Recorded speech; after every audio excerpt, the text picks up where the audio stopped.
Когато в Европа тържествува свободната личност, една империя на изток агонизира.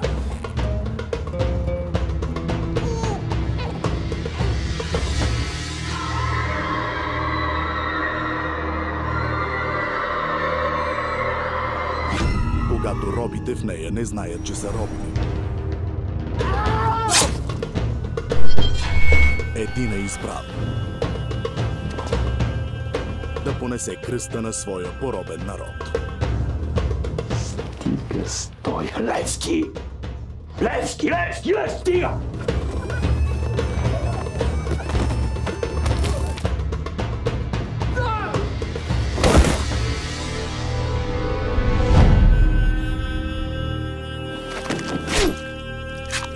Левски скок.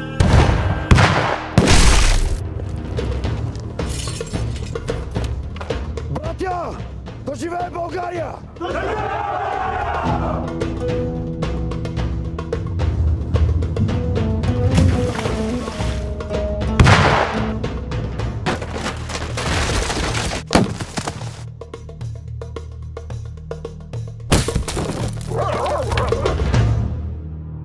Ако ние сами не се освободим, то с който ни освободи, той ще и да ни пороби.